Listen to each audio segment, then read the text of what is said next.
When I thought of becoming a teacher, the biggest influence came from my relationships with my teachers growing up and how they changed my life. Connecting with our students is the most important thing we can do as teachers. Regardless of if you are a man or a woman, you are a human that has been created for an important purpose in the world. The world, in my perspective, has been harsh to those who are less fortunate, but to me it is important we start to change the norms of society. In order to do this, it is important we create child-centered learning environments that are inspired in God's image. We know that this means loving every child, nurturing those who may need it, and giving them the knowledge to move on and be successful. Oakes, Lipton, Anderson, and Stillman would also say social justice classrooms would get at the root of these issues. For creating these types of environments, we can use a multitude of techniques, but the most prevalent technique to me is restorative justice. Restorative justice allows the students to take accountability for their learning in a way that is honest and not threatening. When we have students that are taking their learning into their own hands, knowledge becomes the next important topic of discussion. The common definition of knowledge from dictionary.com is facts, information, and skills acquired by a person through experiences or education. As an educator, we must make sure to put all of our learners' needs first, and then they can attain the knowledge that is being taught. Taking that into account, Oakes, Lipton, Anderson, and Stillman state on page 209 that by attending to student status as learners and teaching in ways that address a variety of students' abilities, we will be giving an opportunity for all students to learn and build their confidence. By teaching them the necessities to be successful in their lives, no matter the scenario at home, we can create resilient leaders. I would first begin my school year with the intention for every student to be brought into a classroom full of restorative justice. I feel this has the ability to create a community of strength and safety for everyone. We would come up with expectations together. There would be a peace table and there would be rules set out by administration that would be incorporated. By building this type of environment, the students will learn quickly that the only way we learn is through making mistakes. We are not supposed to be perfect, and that is something I believe in. I would start every day in the morning circle, having students write in their journals and conducting a morning meeting that would take about 30 minutes of the day. By doing this, everyone gets the opportunity to share about what they are feeling, have done, and are planning to do.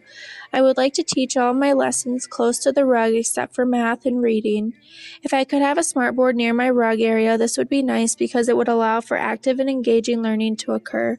This type of structure gives the students the ability to do a hands-on experiment and gives them the ability to make choices. On the other side of my classroom, I would love to have 4 round tables to do focused lessons in math and reading. The technology cart would be placed nearby because I like that students could have the opportunity to play games, read, and practice these 2 subject areas in a new, innovative way. I would like 2 smartboards on this side so that way all the students have more of a chance of participating during lesson time.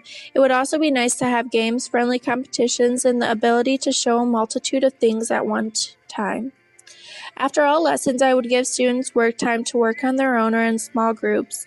They can grab a mat or do work that has been assigned to them individually. Woolfolk in Chapter 13 states that when you create an activity that is engaging, has continuous cues, and a multitude of involvement, the students will learn. If they are doing this by themselves all the time, their productivity goes down greatly. Going off of Woolfolk's advice and my experience with this type of learning, I agree. Although some of the work should be done alone, most of the work can be done in a collaborative way and in an engaging way. My dream is to have a multi-grade room, and this setup also allows for me to teach one grade and have the other students learn it in a different way that is closer to their capabilities at a different time. I enjoy Montessori schooling, and this classroom is a representation of that. The reading closets I would like to use every day during individual reading time. I would follow the 4 blocks when setting up my literacy blocks. Every person would get a chance to read in the closets, but if one of my learners needed that space because of a special need, I would love to be accommodating to those needs. Another important thing to me as an educator is creating a classroom that brings about real-life learning and that incorporates inclusion. I know that for some students it is important that they get one-on-one time, but this can be done in a room that is co-taught with a special education teacher. This way, the student is getting the instruction every other student is getting, and it can be broken down accordingly for them. An example is if I had my students working in the school garden to learn about plant life, I would want the student with special needs to participate because they do not get the same experience with reading the book. If I had my dream classroom, I would want one of the outer doors to be connected to a school garden. It would be most beneficial for students to learn about how it is hard to grow food and where food comes from, and then they can distribute the food and help those that are less fortunate. My dream classroom, I also have a play area.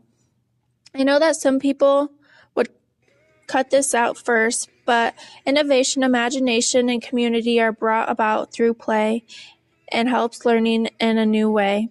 Growing up, I remember that children I played house with, played in the sandbox with, were the biggest influence in my learning. I would prefer to have the first through third grade in my room as an elementary teacher. One of the most important things I want to do as a future educator is implement my faith into my teachings. This is a hard thing for me because I am at the beginning stages of my journey with learning the Bible, going to church, and feeling the wholeness this brings. Going through different verses, I came across one that caught my attention. Romans 12, verses 6 through 7 states, "We have different gifts according to the grace given to each of us. If your gift is prospering, then prosper in accordance with your faith. If it is serving, then serve. If it is teaching, then teach." I always felt a calling to teaching, and this verse is reassurance that this is what I meant to be. I only went to public school as a student, so I do not have a faith curriculum, but I have more of a public school curriculum understanding. With that being said, I will take into account my students' abilities, challenges, family, background, SES, and what ages they are when I try to bring this part of my life into theirs in an appropriate way. The goal for me with placing my faith at the root of all my lessons is to get my students to think deeper, make real-life connections, feel successful, and find hope. The biggest part of my faith is that I never lost hope in my studies, hope in people around me, and hope in a greater good that I could not explain. Many of my students I may be working with will have this feeling that there is something bigger than them, and I hope that I can help them prosper in those feelings. I want my students to follow what 1 Peter 4 verse 8 says, "Above all, keep loving one another earnestly, since love covers a multitude of sins." That is something I'm continually thinking about, and if I can give that to at least one of my students, then I feel I have done what I can do with the limitations I have as a public school teacher for the future.